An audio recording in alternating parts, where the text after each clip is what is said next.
It is Friday, April 16th, 2021.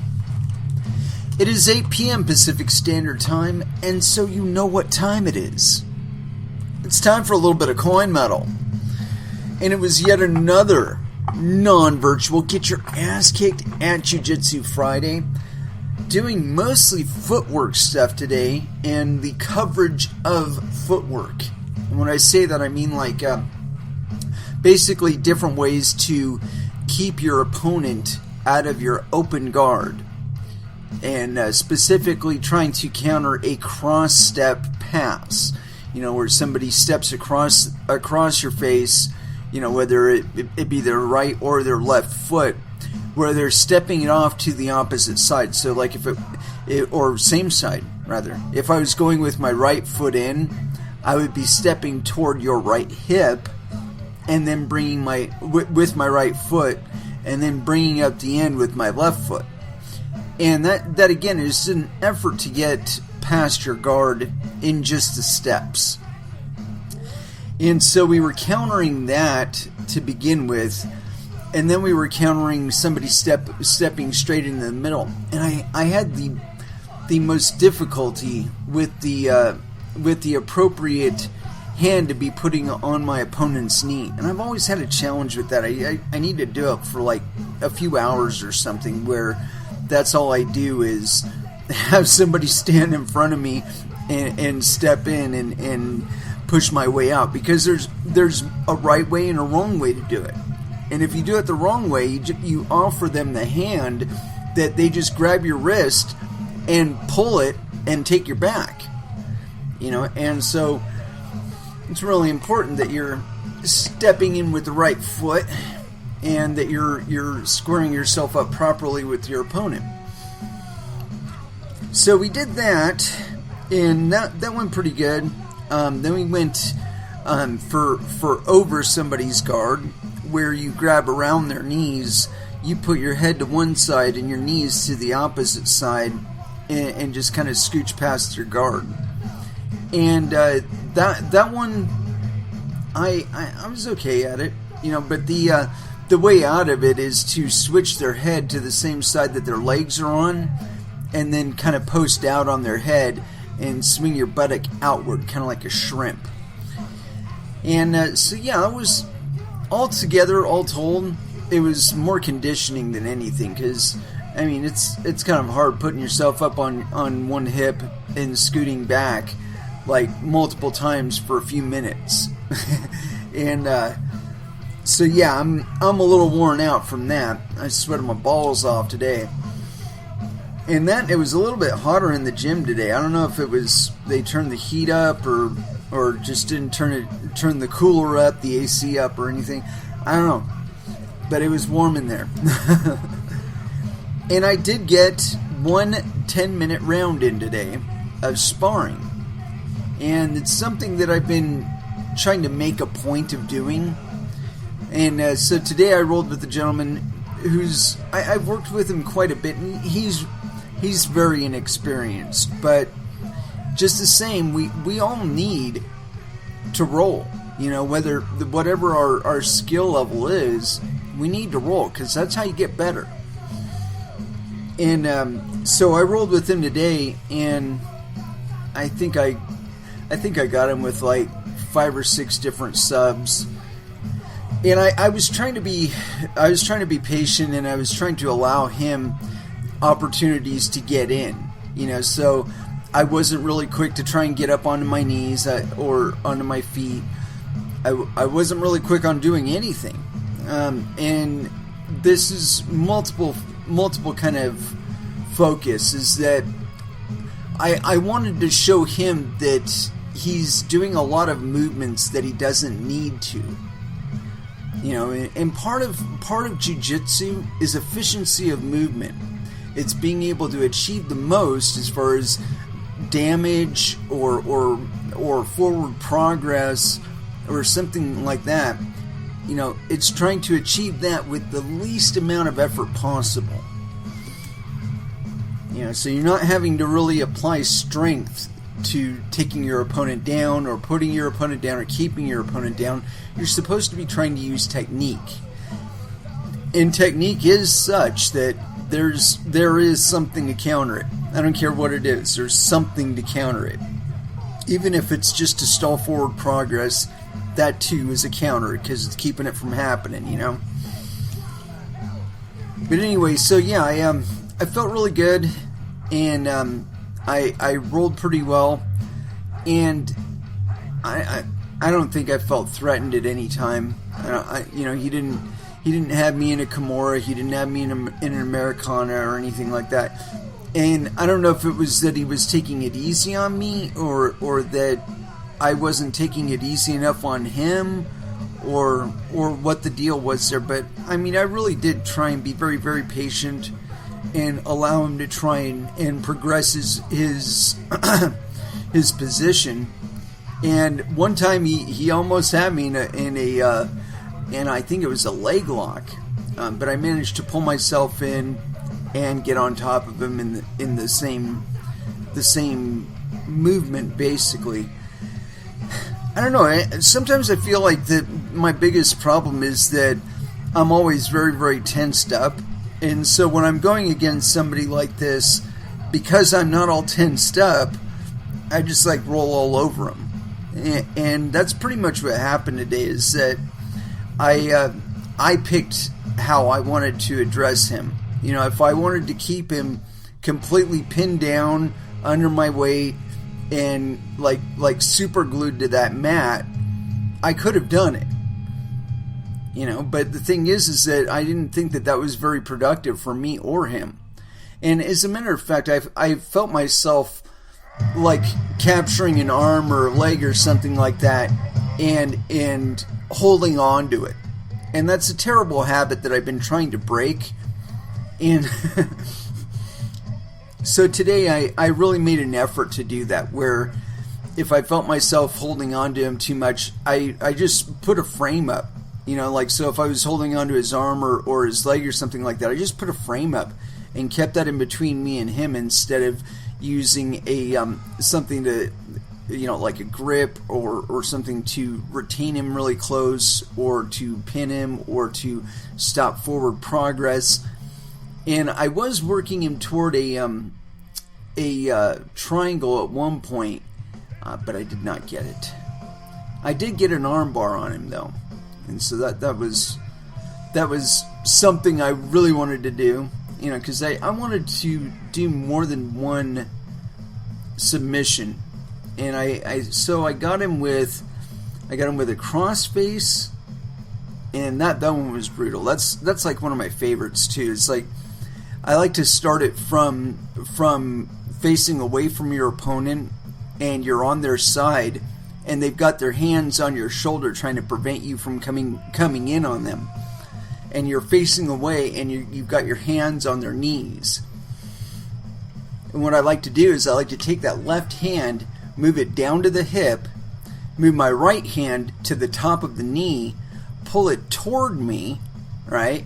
And then put my leg over the top of it and let him, rolling away from me, pull me up on top of him.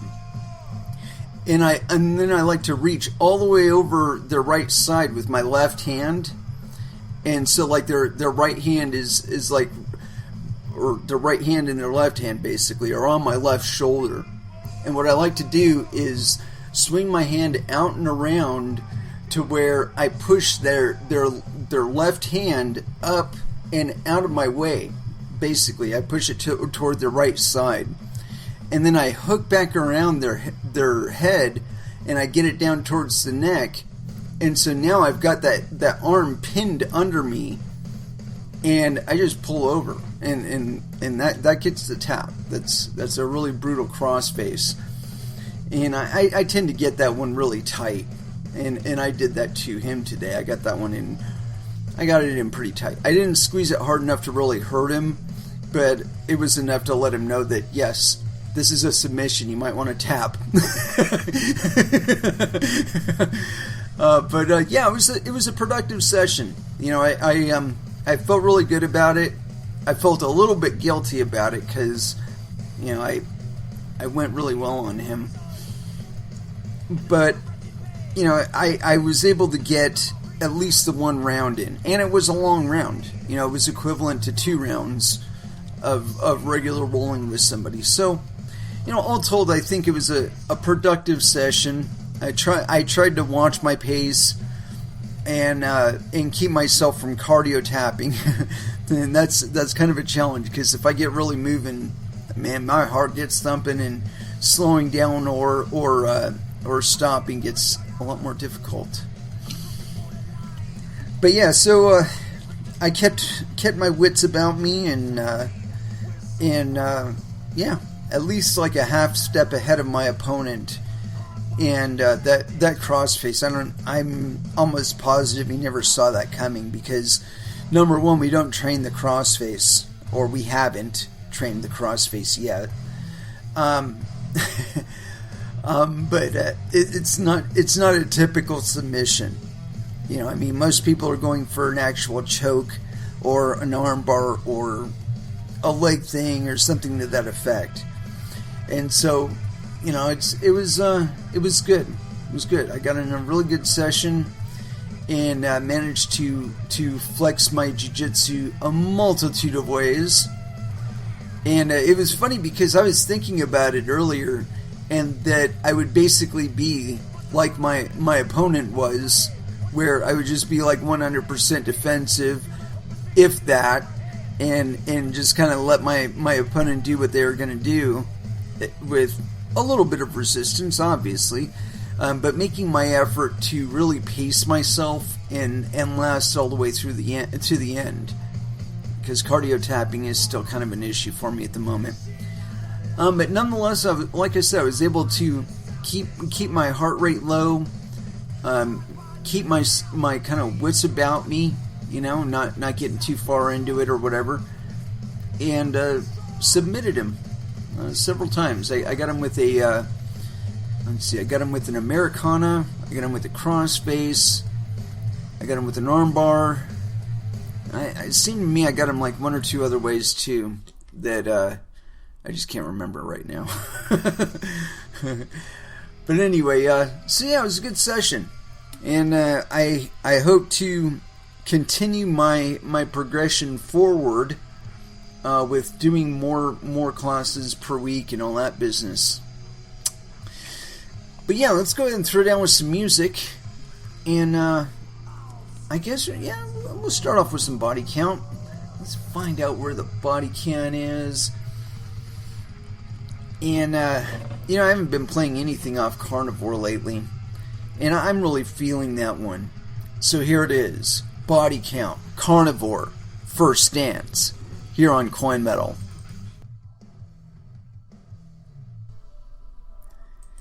And that was Tesseract with Tourniquet.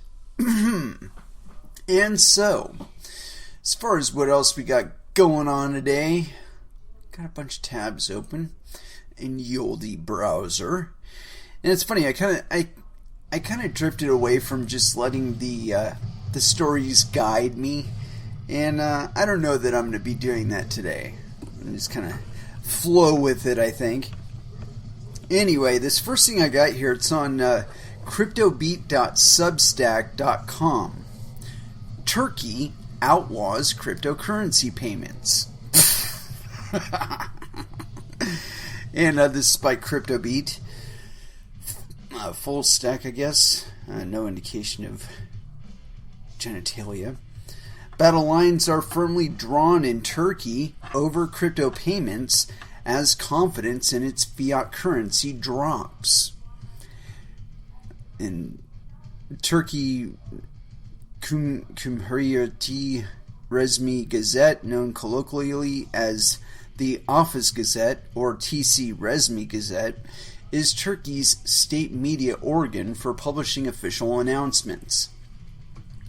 On April 16, 2021, announcement number 31,456 included regulation from the Central Bank of the Republic of Turkey, CBRT.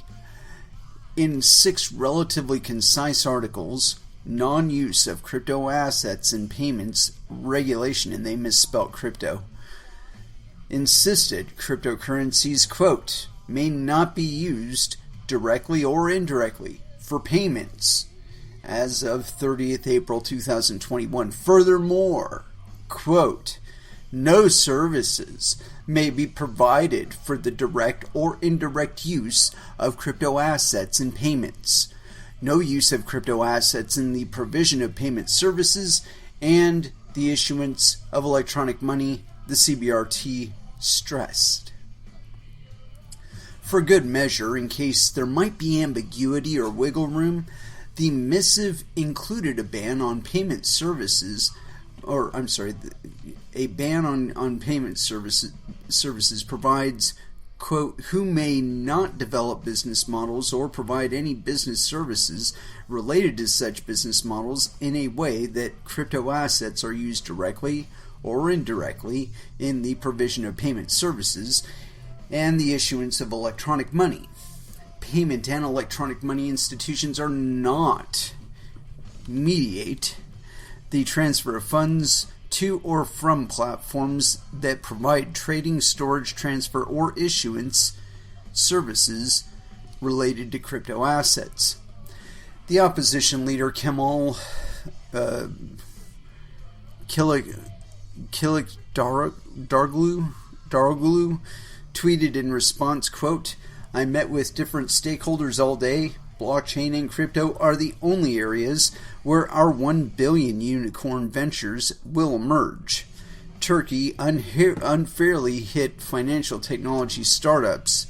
They have no tolerance for young people. No, no, no. It doesn't matter what they do anyway.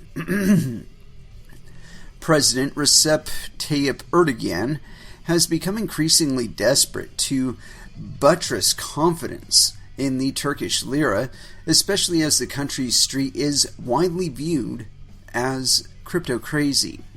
Trading volume rose to $27 billion last month. Erdogan's recent sacking of the CBRT head didn't help matters, plunging the lira by low double digits on the firings news. Quick bites. Coinbase direct NASDAQ listing goes live. Coinbase co-founder and CEO Brian Armstrong now ranks 175 on the Bloomberg Billionaires Index with a fortune estimated at $12.4 billion. Thanks, of course, in large part to a successful NASDAQ listing this week of Coinbase Global Inc. Class A common stock coin, the notoriously private Armstrong, is getting a lot of new attention, with a focus on Armstrong and Coinbase. However, comes a renewed interest in cryptocurrency generally and begrudgingly acknowledgement by legacy finance crypto is here to stay. Oh, goddamn right. Decentralized cross-chain trading? Oh, that's kind of interesting. Oh, yeah, I forgot about this. This is Eric Voorhees with Shapeshift. Meanwhile, the crypto exchange Shapeshift launched decentralized trading on their platform. Quote, like Uniswap, but multi-chain. Their decentralized exchange mobile platform is now fully integrated with Thorchain, the company announced. Quote, enabling users for the first time to trade native unwrapped Bitcoin with Litecoin and Ethereum. Eric Voorhees cheered, quote, behold, this has never been done before. Native unwrapped Ethereum in native unwrapped Bitcoin out. $5,000 trade, no intermediary, no custody, no KYC. Welcome to the new decentralized world.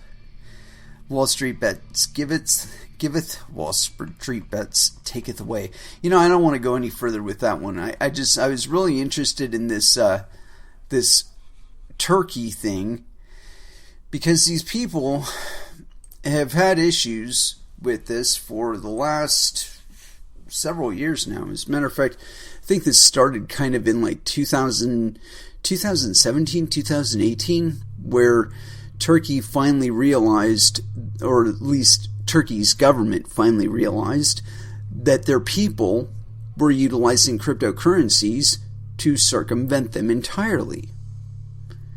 And now I think it's funny because I guess they're a little more excited about cryptocurrencies for this reason than most in the U.S. And it's because we're not actually made aware of it. You know, I mean, it's like we have the censoring techniques and the astroturfing and the narrative driving and all that other bullshit that Erdogan wishes he had. You know, it's one of the things that keeps people here in the United States from talking like people in Turkey. However, one of the people that I used to train with at my old gym, he messaged me today and told me that he had invested in cryptocurrency. And so it's funny to me that you know, and according to him, he says he have actually been trading on the stock market for years now. You know, I'm sorry, dude.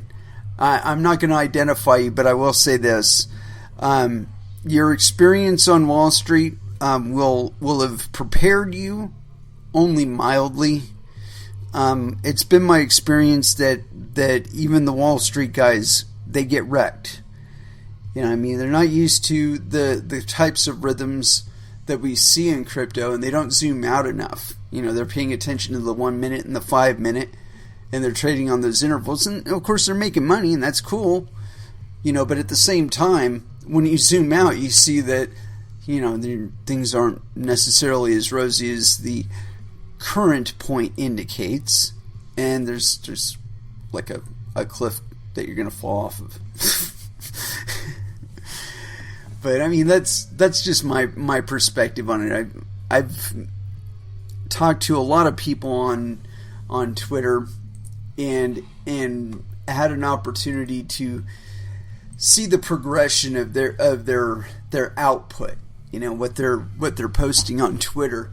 And I'll tell you what, the saddest time for me was watching people who had come in on a little bit of the last spike and actually made money. They stayed in too long, and they ended up getting wrecked and losing all their money, or at least a lot of it. And so it's like, it's not like normal markets. We know this. It's one of the attractions of it. I got a couple of other things that I want to get into here. So I'm reading through the regulation from the official gazette of I guess this is Turkey. And let's see here. The purpose of this regulation is to determine the procedures and principles regarding the non-use of crypto assets and payments, the provision of payment services, and the non-direct or indirect use of crypto assets in the issuance of electronic money, and the failure of payment and electronic money institutions to mediate the platforms that provide trading, storage, transfer, or export services related to crypto assets, or to transfer funds from these platforms. Underlying this regulation, subparagraph F of... it looks like they're talking about little addendums to be stuffed into other legislation. Let's see here. No use of crypto assets and payments. In the implementation of this regulation, crypto assets refer to intangible assets that are virtually created and distributed over digital networks using distributed ledger technology or similar technology, but are not considered, quote, fiat currency, recorded money, electronic money, payment instruments, securities, or other capital market instruments. Crypto assets may not be used directly or indirectly for payments. No services may be provided for the direct or indirect use of crypto assets in payments. Article 4, payment service providers may not develop business models or provide any services related to such business models in a way that crypto assets are used directly or indirectly in the provisions of payment services and the issuance of electronic money. Payment and electronic money institutions may not mediate the transfer of funds to or from platforms that provide trading, storage, transfer, or issuance services related to crypto assets. Yeah. So, basically, it's a bunch of bullshit. I mean, this is so unenforceable. It's like, I can't even imagine the kind of surveillance web they would require to even give the impression that they have any say whatsoever in how much or how little you use cryptocurrencies. I find it really surprising that they should continue squawking about like this as long as they have. You know, I would have thought that the last time there was a massive premium in Turkey for Bitcoin, that should have been a fucking wake-up call to them that they obviously have to restructure their spending because they're putting money into stuff that is not making people happy. And the people are unhappy enough that they are looking for other alternatives to their native currency in order to buy things. See, this demonstrates a level of lack of satisfaction, of disapproval. It's like it's you know, I don't know how to categorize it. I really don't. It's like some sort of crisis in confidence where you've betrayed the people enough in your spending, in your priorities, that they just get sick of your bullshit. And they say, you know what? We're going to issue currencies that you can't tax, that you don't fucking get any of. That you need to go talk to your bankers again about how much money they're going to give you to do whatever it is that you want to keep doing that isn't doing us any good.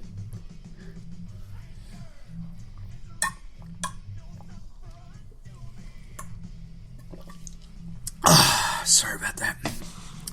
Needed to refresh. Anyway, so the next thing I got here is on Coindesk.com. Ex-CIA director says criminals will move away from Bitcoin in new lobbying group's first report. In other words, he's full of shit. And this is by Nicholas D. So yes, penis. And this is authored on April 13th, 2021.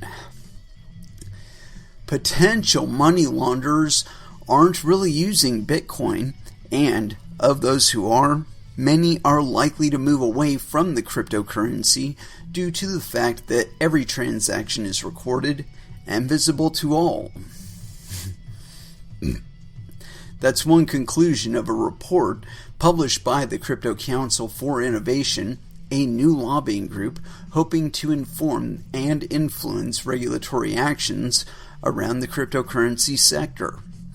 The report, penned by former Central Intelligence Agency Acting Director Michael Morrell, is the first salvo in this effort. Quote, as more seizures and arrests are made, we believe illicit actors who are technology agnostic will continue to move away from using Bitcoin for money laundering purposes to other avenues that make it easier for them to hide their activities, the report said.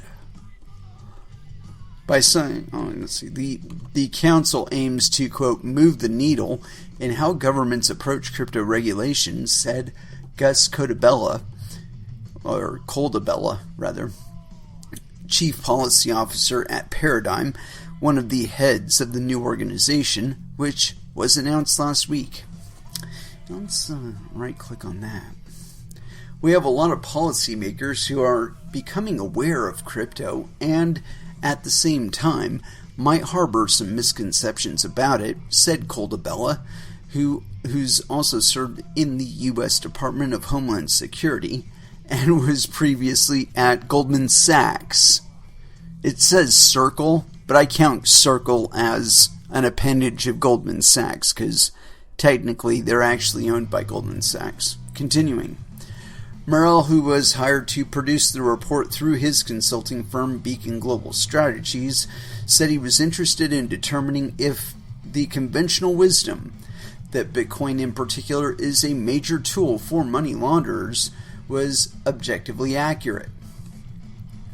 In turn, he said he believes that the role Bitcoin might play in illicit activities should determine how much attention is given to it versus other national security issues like China developing its own sovereign digital currency. Quote, "If we needed to be concerned about illicit finance and Bitcoin, by all means, let's focus on that. But if conventional wisdom is not that accurate, we should be going full steam ahead on competing." The former longtime civil servant was joined by his colleagues Josh Kirshner and Thomas Schoenberger in producing the report. Murrell said, though the conclusions remain his own, he doesn't anticipate publishing anything else on the crypto industry specifically. Joining a crowd. When asked why create a new organization rather than join existing groups like Blockchain Association or the Chamber for Digital Commerce, Coldabella said the new council wants to focus more on international regulations rather than the U.S. government. International, go fuck yourself, dude. You can't even really enforce national laws against this shit, and you're wanting to work on international regulations? Who the fuck do you think you're kidding here? Fidelity Digital Assets, Coinbase, Square, and Paradigm are the organization's founding members. Quote, "Crypto is, as you know, inherently borderless, and it makes sense not just to address the policymakers in one country or one region, but across the world. And if we are able to be successful, we should be doing these things, the education piece and the iterating with policymakers piece, in a global coordinated way. In other words, bait and switch. As more and more people get involved in the crypto sector, it will draw increasing attention from different regulatory entities," he said. Yeah, they're all going to be buying this shit behind the scenes too. He also noted that it is important that the industry engages with governments of the world because these governments will enforce regulations regardless. Here's the thing. You have to know that it happened in order to be able to enforce anything.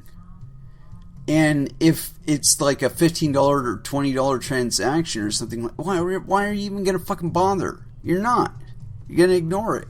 Continuing, quote, "If we don't engage with governments as an industry, then governments are still going to do what they're going to do without the benefit of hearing from people who are literate in crypto and have been thinking about these issues for years," he said. Yeah, go fuck yourself, dude. I'm so sick of people just coming along and saying, "Oh, I'm going to speak for you." This guy probably doesn't know jack shit about cryptocurrencies.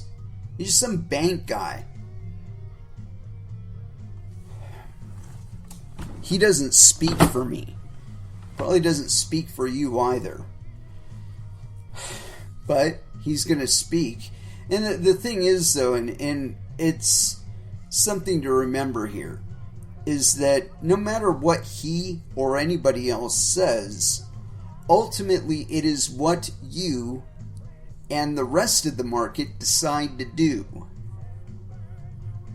And I mean, we see this discontinuity between policies and all that throughout this sector. And for the most part, people just kind of wave it off. Like, I'll give you an example. The delisting of XRP. It's still delisted on a couple major exchanges. but it's trading at $1.62 right now. That's well over 100%. It's closer to 200%. Since it got delisted, it's like 800%. It's completely ridiculous. But the thing is that when you look at the entities that are participating in the delisting and the entities that are not, you can see that there is absolutely no reason for that discontinuity. It's all individual choice. And we're going to find that all of this, Bitcoin, Ethereum, Ripple, any of it, at any level, is all about choice. And I don't see that they can make Bitcoin less appealing than it already is.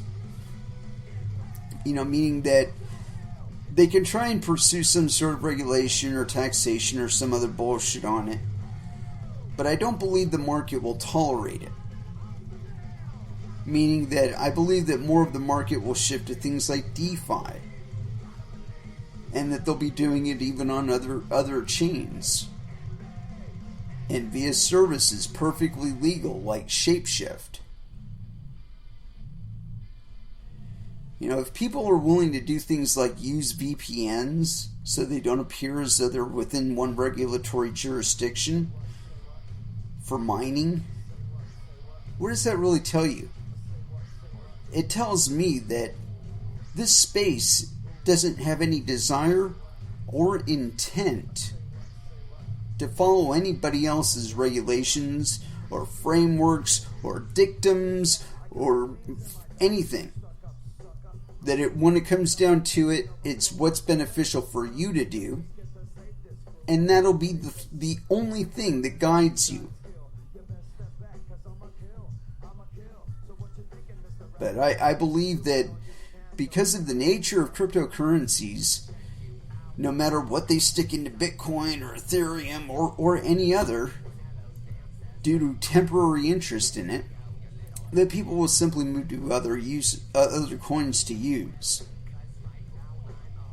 And specifically ones that do not have the same issues that, say, Bitcoin or Ethereum may have.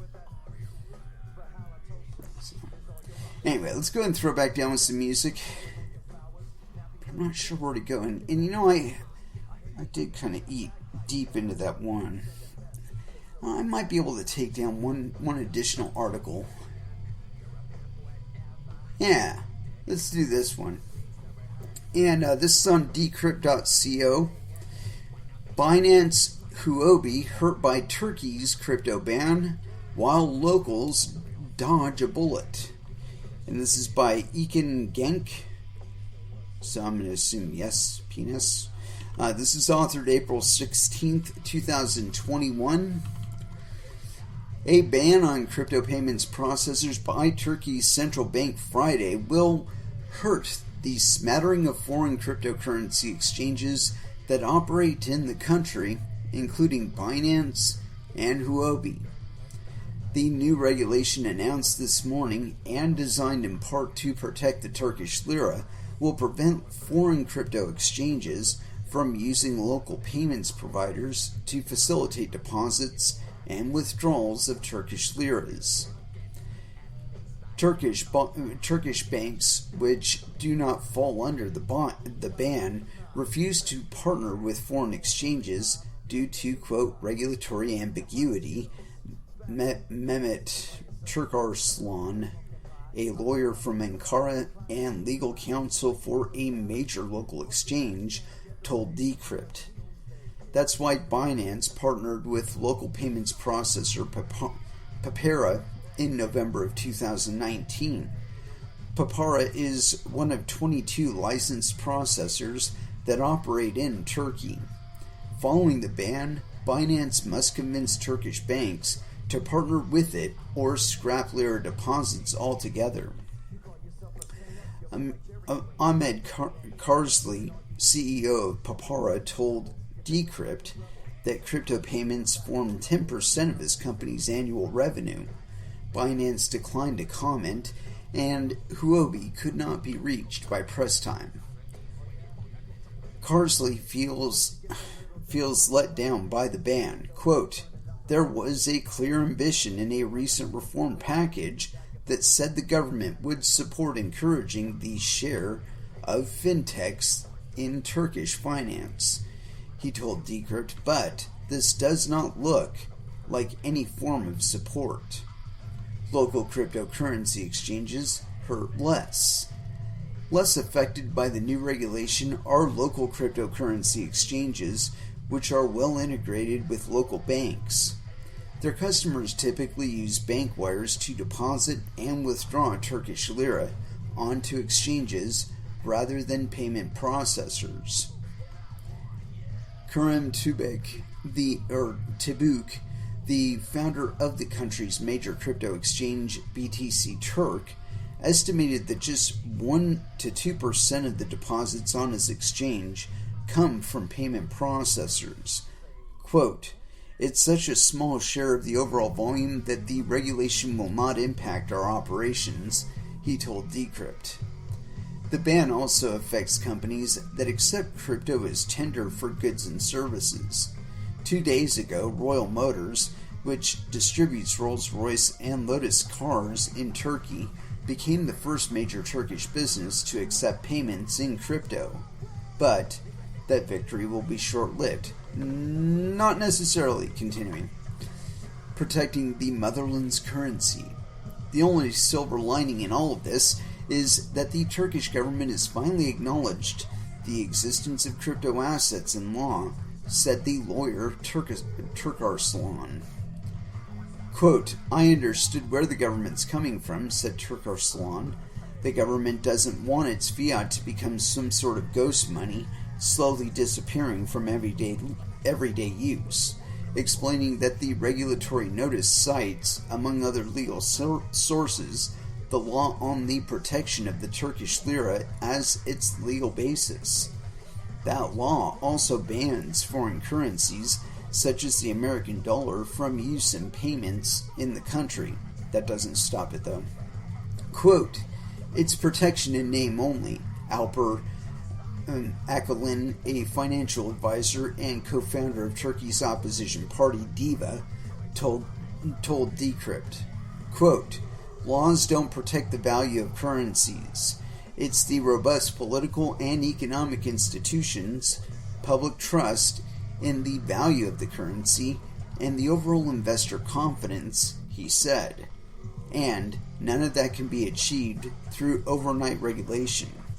Actually, it's quite the contrary. You know, that kind of legislation, that kind of ban, has a chilling effect. And typically, the response will be that the public that is impacted by it will simply avoid using any kind of payment processors and will transact directly peer-to-peer from themselves to the service provider and or retailer they're doing business with. It's kind of pathetic, really. It's basically, it's like protectionism for the Turkish lira. And as this person had noted here, there isn't any regulation like that will protect the relative value of the lira versus other currencies. You know, I mean, if they're having to worry about other fiat currencies eating their lunch, you know, their concern with crypto at all is completely overblown. I mean, like, really, if you wanted to get a hold of all of the untaxed commerce that's going on, try doing more to ban people from using US dollars within your economy. But that's not going to happen. People are going to continue to want US dollars because they're inherently going to be worth more than Turkish lira. Anyway, let's go ahead and throw back down some music. But where'd it go? Covered that. You know, we haven't done any sixth.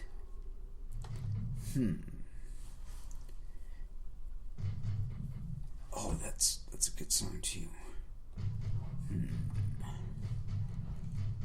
Here we go. Century of the Narcissist by Sixth. Here on Coin Metal.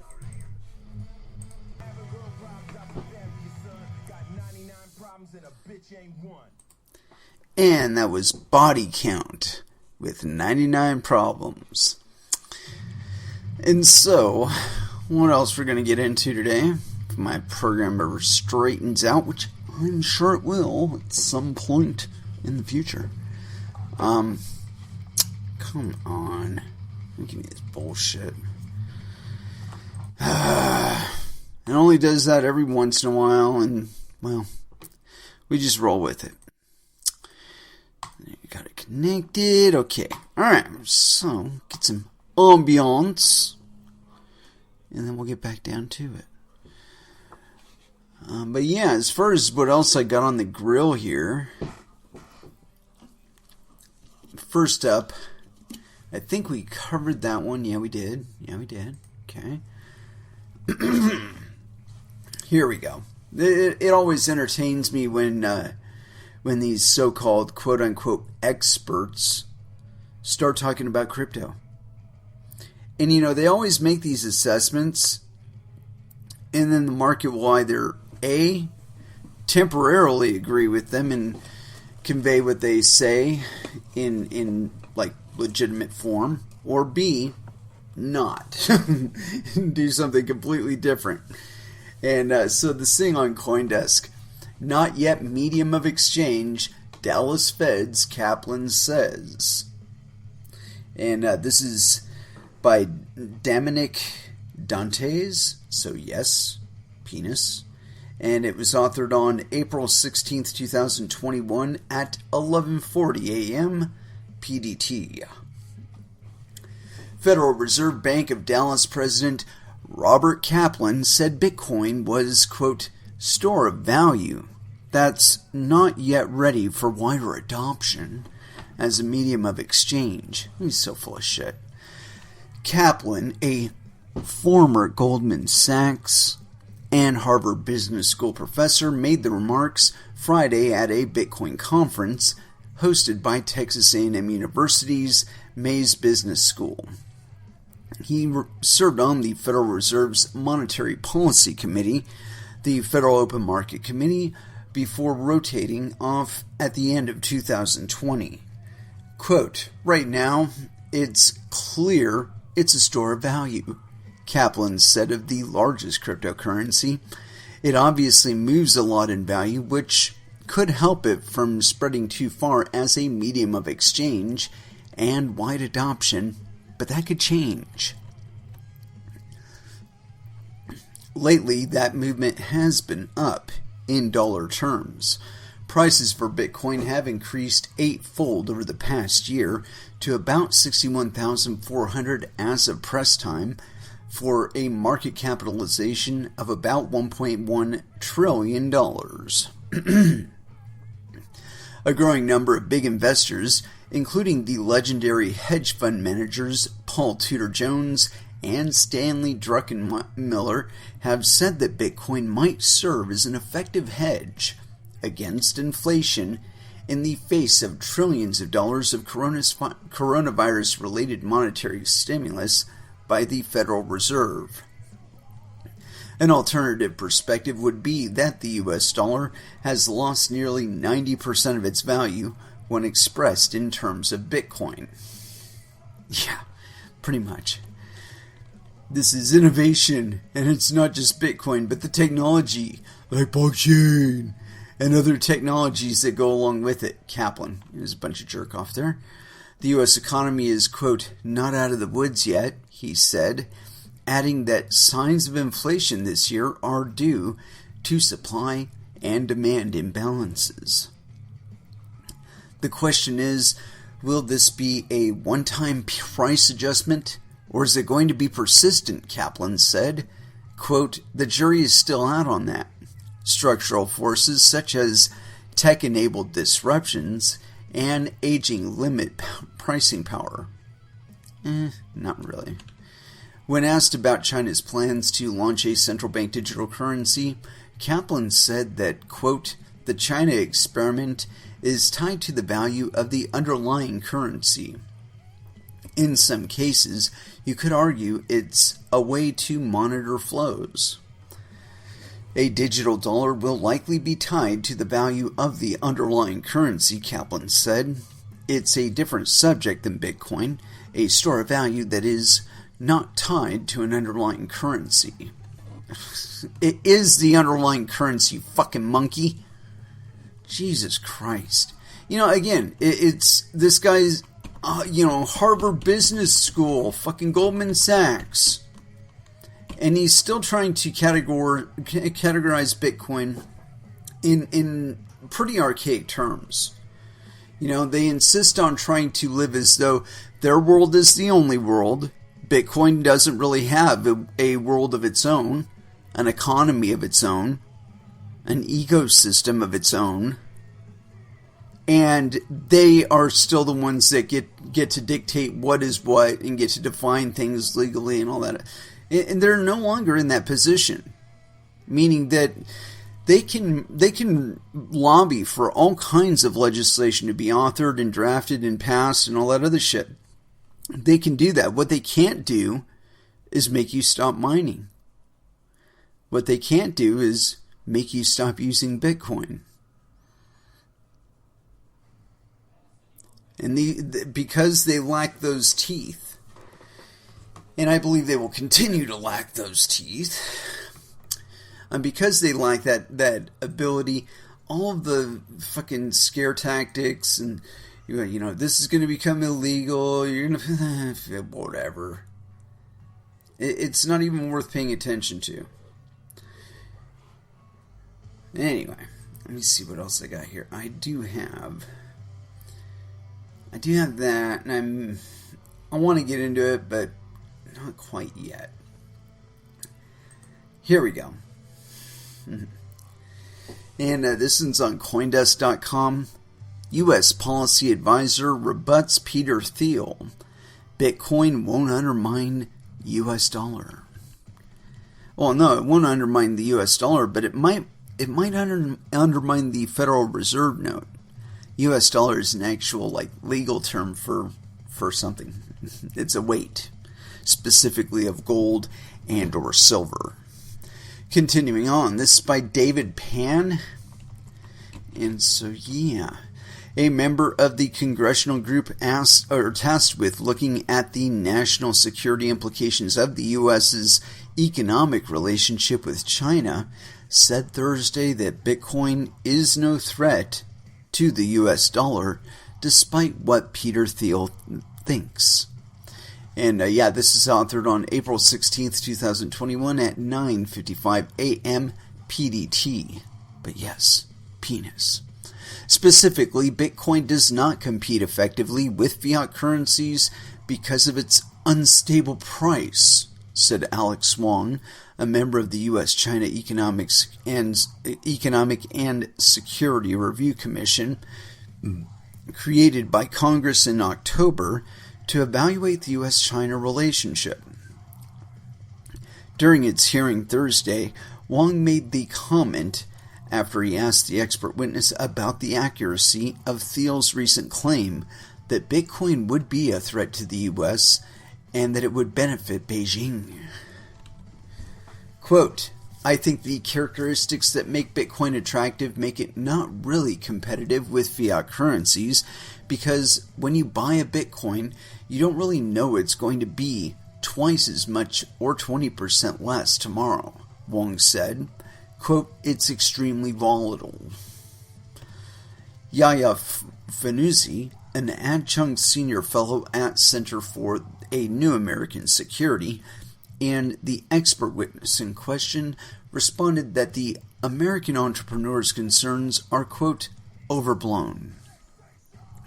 Fanuzi said Thiel was referring to the fact that computing power to mine Bitcoin is heavily concentrated in China, so the country could be able to hold and control Bitcoin. In reality, he claimed, that would not be an issue due to the Bitcoin network's decentralized nature. Quote, if there were ever a case where there was so much national security leverage there or disadvantage, It's not like additional mining couldn't be built outside of China, Fanucci said. Thiel, the co-founder of digital payment giant PayPal, a Bitcoin maximalist and early backer of Ethereum, has been critical of American tech companies such as Facebook and Google for their ties to China. He also co-founded the technology firm Palantir in 2004, whose clients include the CIA and FBI intelligence agencies, according to TechCrunch. Bitcoin is not as effective for busting sanctions as it appears, and stablecoins are more likely to compete with fiat currencies in the future, according to Wong. They're not being used to compete with fiat currencies, they're being used to debase fiat currencies. Anyway, continuing, quote, "It is less likely they compete with the US dollar than it is to countries that have limited access to regular dollars and use stablecoins as the substitute," Wong said of stablecoins. Meanwhile, the People's Bank of China, the country's central bank, has made it clear its planned digital yuan will be the one and only yuan-pegged stablecoin used in China. Yeah, whatever. People will just use US dollar-backed stablecoins instead. Oh my god. How fucking daft do you have to be? Anyway, so to top it all off, I got this thing here, and I think it's hilarious because Doge has been just jumping all over the fucking place. And this is on Coindesk.com. Dogecoin, the emperor of all shitcoins and the master of memes. And this is authored on April 16th, 2021, and it's by Nathaniel Whitmore. And although I was hoping it would... oh, never mind. Fuck this guy. All he's got... I guess it's like some sort of interview or something. Let's see. After a 9,392% run-up over the last 3 months, is there something about Doge beyond the meme? Episode sponsored by Nexio.io or Nexo.io. Download the episode. Dogecoin is on a tear and it's causing many mainstream media outlets to call, quote, bubble. On this episode, NLW breaks down Doge as valueless meme coin, internet culture incarnate, Dada-esque protest to a broken system. Much wow. Yeah, you know, the thing about Doge that I think a lot of these guys ignore is that it's got like 20 times the transaction capacity of Bitcoin. And that's just based on block size limits and time. The block time is a lot shorter for Dogecoin, and so much more transactions can be processed over the same 10-minute period on the Dogecoin network as can be done on the Bitcoin network. Continuing on, SEC's Pierce updates safe harbor proposal for token sales. She's going to tell you how to release your coin. This is by Nicholas D. And it's authored on April 13th, 2021 at 4:08 p.m. PDT. Securities and Exchange Commission Commissioner Hester Pierce has an updated version of her proposal to let crypto startups sell tokens as initial coin offerings to fund their development efforts without running afoul of U.S. securities laws. The Token Safe Harbor Proposal 2.0, published on Tuesday, updates Pierce's 2019 proposal, which suggested a 3-year grace period that would let blockchain projects actually develop their networks or tokens after raising funds. Under the proposal, a company could sell tokens before building the project, but would be exempt from federal requirements that securities issuers register with the SEC. Tuesday's version would require companies to provide updates to the SEC every 6 months and find outside counsel to explain whether their network could be considered, quote, decentralized at the end of the grace period. That's interesting. Quote, the safe harbor seeks to provide network developers with a 3-year grace period within which, under certain conditions, they can facilitate participation in and the development of a functional or decentralized network exempted from the registration provisions of the federal securities laws, the Securities and Exchange Commission official said in a public statement introducing the proposal. If within 3 years the network was live and met a set of criteria for decentralization, the company would not have to register the tokens as securities or seek an exemption.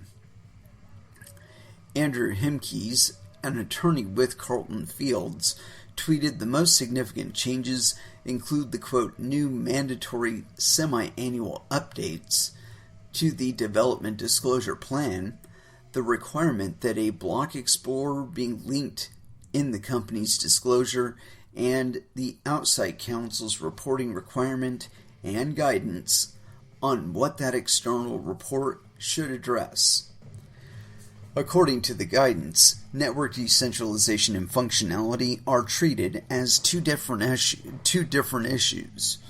Decentralization is assessed by voting power, development efforts, and network participation, while functionality is assessed by the ability to transmit or store value on the network, as well as run an application on it. Projects that aren't decentralized within the grace period must register as securities issuers, according to the guidance. Fuck you. A guidance isn't a law. Go suck it. Quote, it appears that trading platforms that allow the trading of tokens issued under this proposed rule would not be required to be national securities exchanges or alternative trading systems, provided that they stop trading the tokens within 6 months of the issuer's counsel's determination that the network did not reach maturity as provided under the rule, Hinks told CoinDesk. The new proposal omitted a, quote, good faith provision alongside a provision that discussed the issuer's role in facilitating secondary liquidity. Kristen Smith, the executive director of the Blockchain Association, said the organization, quote, applauds the work of Commissioner Pierce in addressing the policy issue. Quote, her willingness to think thoughtfully about these problems is something to be admired, and we are hopeful that she will be able to work constructively on this proposal with the incoming chairman, Smith said. Pierce published her proposal as the Senate voted to close debate on former CFTC Chair Gary Gensler's nomination to lead the SEC through Coinbase's upcoming list, though Coinbase's upcoming listing may be the more widely anticipated event this week. The Senate will vote to confirm Gensler on Wednesday. So yeah, again, that it's not Hester Pierce's position to dictate to you how you will release a cryptocurrency into the wild. However, I could save you a lot of trouble and tell you that the best way to establish a cryptocurrency is the way that Bitcoin did it. Not through ICOs, not through a bunch of fucking bullshit. You submit the code to your GitHub account and you make it available and visible to the public. You let them download it, you let them install it, and you let them run it. You provide maybe, at the most, a pool, an initial pool or initial set of pools that they may connect to mine. But that's about it. If you just did that and just let it run and let people decide how they want to use it and tweak it how they see fit, then you don't have any SEC reporting or registration or any of that other bullshit. And you don't bother to assemble into a corporate entity at all. Because as soon as you do that, You now fit within a multitude of frameworks that you simply would not have to deal with if you left it as a purely open and voluntary venture. Anyway, let's go ahead and throw back down with some music.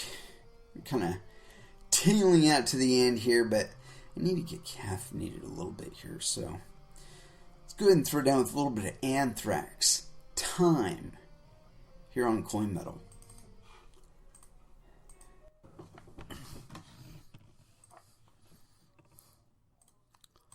And that was Anthrax with Time. And it is with that I'd like to close out this episode. Thank you very much for listening. I certainly do appreciate the support. We will be back again on Monday. So until then, I want y'all to trade safe. Do your homework. And watch out for your own bunghole, because nobody else is going to do it for you. And so as far as our last dance is concerned, of course I have not picked anything out. But we've got plenty of time, so that allows for a lot of different options. And, let's see here. What would be a good one? Well, I think this one is fitting, especially for those of you moon boys that are on that old Verge rocket. Got this Last Dance for you by Clutch. Escape from the Prison Planet. Last Dance. Here on Coin Metal. Thank you again for listening, and y'all have an excellent weekend. Good night.